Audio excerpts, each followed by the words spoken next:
इस कहानी के सभी पात्र और घटनाएं काल्पनिक हैं, जिसका किसी भी व्यक्ति या घटना से कोई संबंध नहीं है।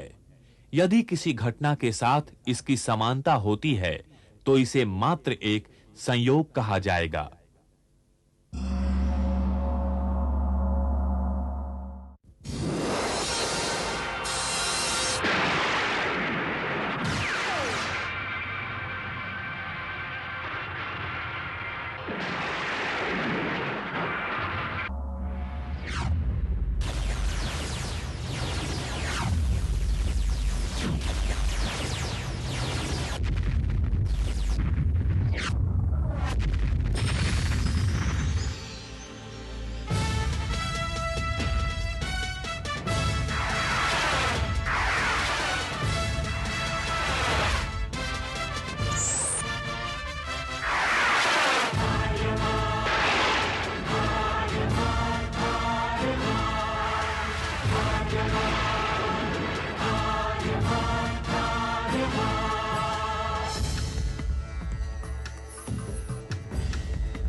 दिगंत और अनंत तक गूंजायमान है।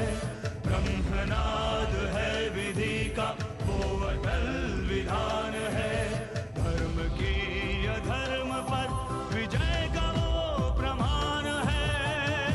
जायमान है वो अटल विधान है। विजय का वो प्रमाण है। ब्रह्मांड का महान योद्धा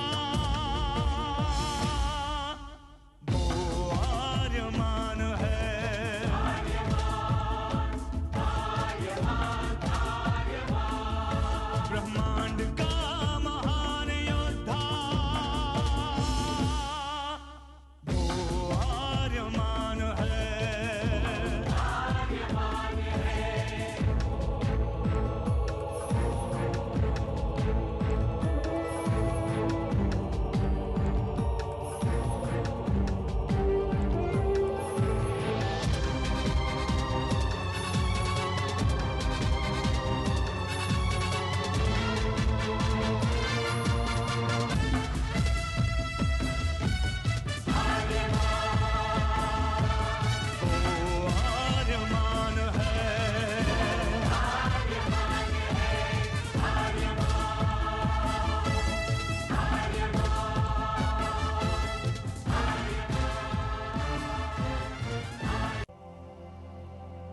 अनंत असीम ब्रह्मांड, अद्भुत, विशाल, विराट, जहां असंख्य आकाश गंगाएं प्रतिक्षण बनती रहती हैं, मिटती रहती हैं।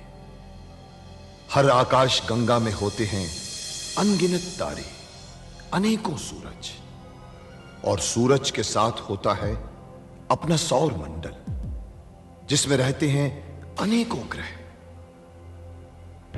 न जाने कितने सूरज चमके और बुझ गए, न जाने कितने तारे चमके और खो गए, न जाने कितने ग्रह, कितनी पृथ्वियां, कितनी सभ्यताएं बनी, बढ़ी और खो गई समय की इस अनंत धारा में।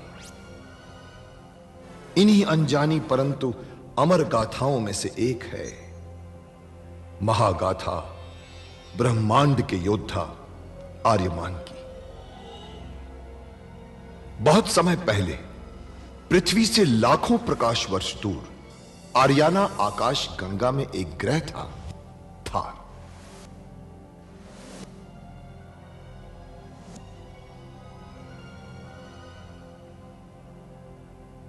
थार एक रेगिस्तान था, पानी की बूंद नहीं थी, फिर भी पूरे ब्रह्मांड के लिए मूल्यवान था थार, क्योंकि थार में थी ऐसी खाने जहां से दुर्लभ जीवनदायी पदार्थ निकलता था, जिसे थारस कहते थे। यह किसी भी ग्रह की जहरीली से जहरीली हवा को भी रासायनिक प्रक्रिया से प्राणवायु बना देता था, जीने के लायक बना देता था। कहावत थी, थारस जिसके वश में, पूरी आकाश गंगा उसके वश में। आर्याना आकाश गंगा की संरक्षक संस्था ओमियान के नियमों के अनुसार थारस को कोई भी व्यक्ति अपने वश में नहीं कर सकता था। यहां तक कि थार ग्रह का राजा जारांत भी नहीं। राजा होते हुए भी जारांत अपना राज्य गणतंत्र प्रणाली से चलाता था।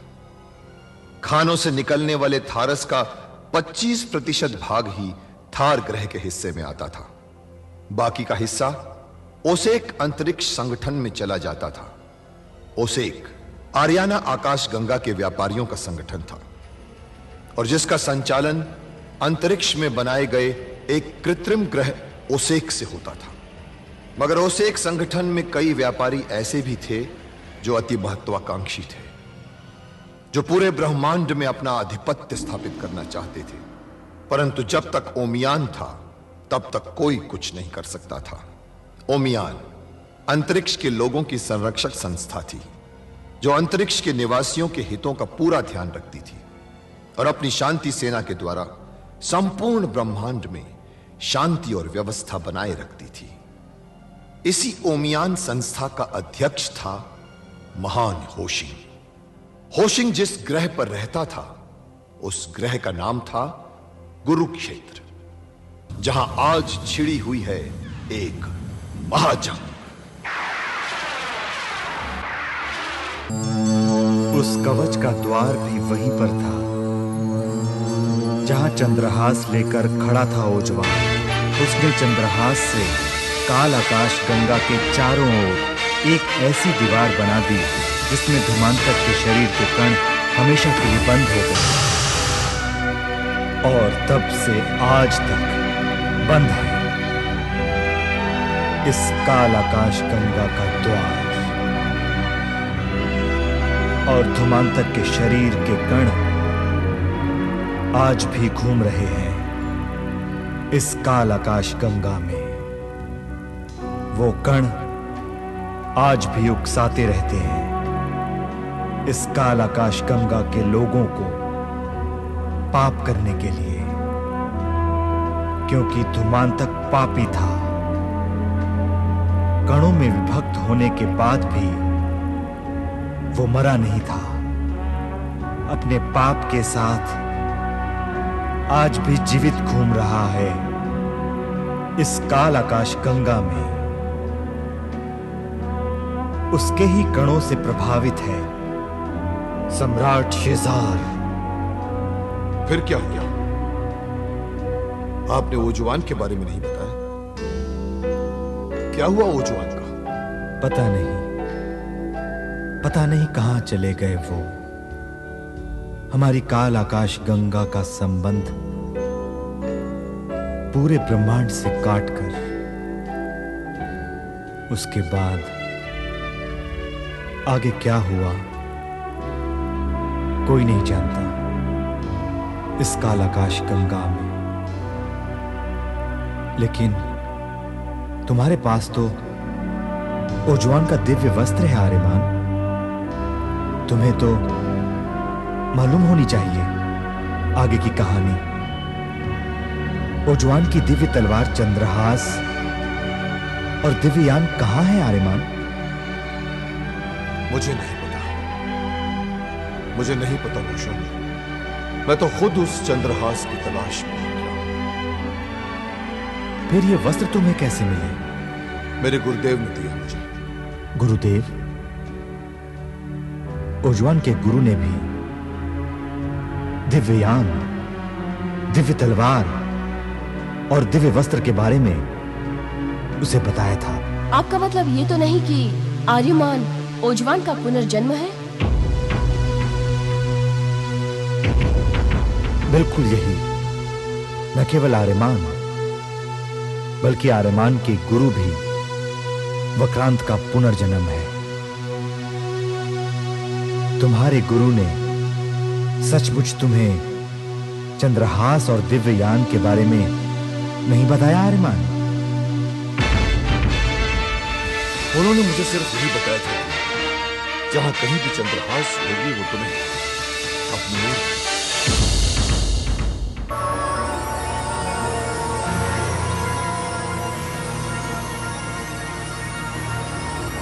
स्मरण रहे आर्यमान, चंद्रहास शांति का अस्त्र है, विनाश का। परंतु चंद्रहास है कहां? ज्वालामुखियों का ग्रह अग्नि। प्रतिपल हजारों ज्वालामुखी उगलते रहते हैं अग्नि निरंतर। उसी अग्निमुख की नाभि में, जहां पर उगलता रहता है अग्निमुख का सबसे भयंकर ज्वाला, वहां तक पहुंचने का मार्ग कोई नहीं जानता। उस तक पहुंचने के सारे मार्ग आकाश की स्मृति से भी मिटा दिए गए हैं, ताकि कोई अत्याचारी उसे प्राप्त न कर सके। जैसे कि पक्षियों के उड़ने से नहीं मिलते ना उनका कोई पदचिन्ह, वैसे ही चंद्रहास तक पहुंचने का नहीं है कोई मानचित्र। तो फिर कैसे पहुंचा जा सकता है चंद्रहास तक? जो चंद्रहास को थामने के लिए होता है पैदा, केवल उसी की स्मृति में जन्म से ही सुरक्षित होता है मानचित्र उस तक पहुंचने का। मगर मुझे तो कुछ भी याद नहीं आचार्य, कैसे पहुंचूंगा मैं उस तक? समय आएगा तो सब याद आ जाएगा। और बिल्कुल जब हमारा यान आपकी आकाश गंगा के द्वार के नजदीक से गुजरा तो मुझे महसूस हुआ कि इसी द्वार के पीछे मुझे चंद्रहास मिलेगा, तो कम से कम उसका सुराग जरूर मिला, मगर दोनों में से कोई भी नहीं। लेकिन चंद्रहास के बनने की कहानी तो तुम्हें पता चली गई है ना आर्यमान? हाँ, मगर चंद्रहास मुझसे अब भी उतनी ही दूर है जितनी कि पहले थी। मिल जाएगी, चंद्रहास भी मिल जाएगी, मगर इस काल आकाश गंगा को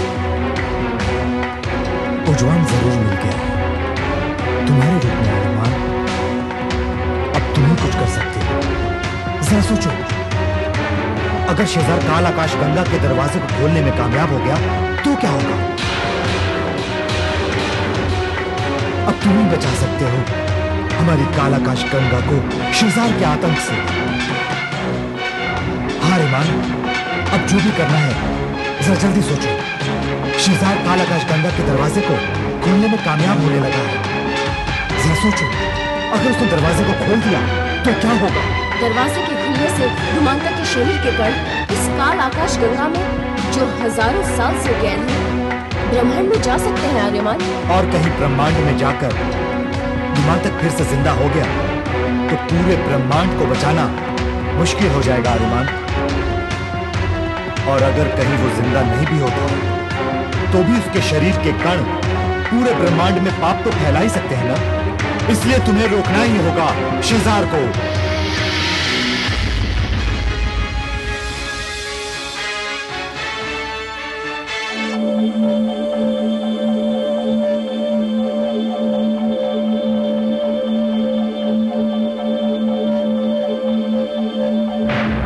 क्या हुआ?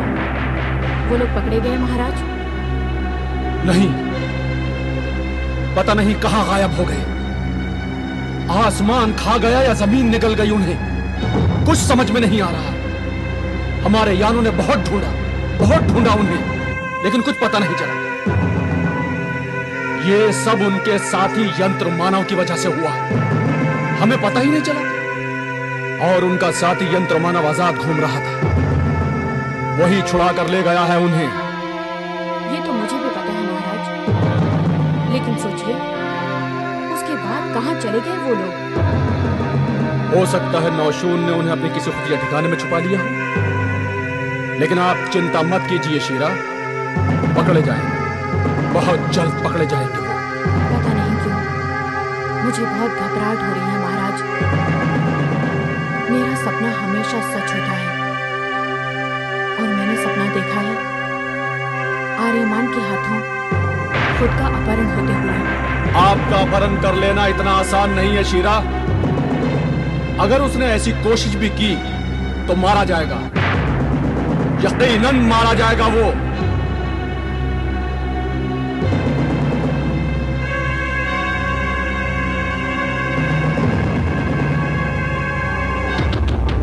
हमें सबसे पहले शेजार की ताकत शीरा को ही खत्म करना। हाँ, उसके बाद शेजार को खत्म करना बहुत ही आसान हो जाएगा। बोलो मत, इसे इतना आसान मत समझो, इसमें खतरा है। सिर्फ खतरनाक नहीं, नामुमकिन सा है। शेजार के महल में घुसकर इस काम को अंजाम देगा कौन? मैं दूंगा। इस काम को अंजाम मैं दूंगा नोशो। मैं दूंगा।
क्योंकि उनके साथ हूं मैं, जिसके सपने हमेशा सच होते हैं। महाराजा शेजार के जीवन में क्या होने वाला है, मैं अपने सपने में पहले ही देख सकती हूँ। यहाँ तक कि किस युद्ध में उनकी हार होगी या विजय, मैं पहले ही देख लेती हूँ। और इस वजह से महाराजा शेजार वही करते हैं जो मैं कहती हूँ।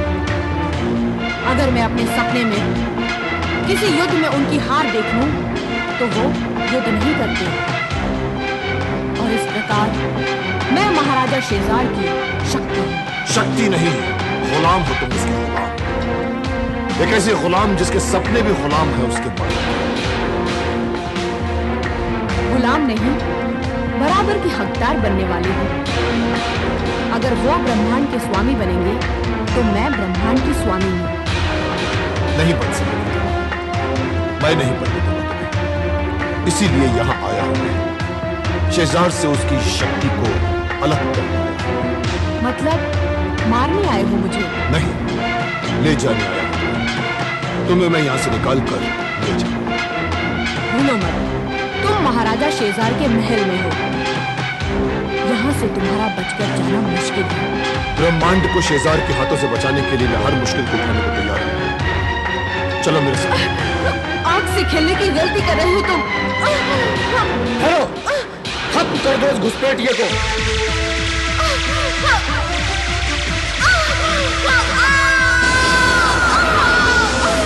तुम मुझे यहाँ से लेकर भाग नहीं पाओगे आर्यमान।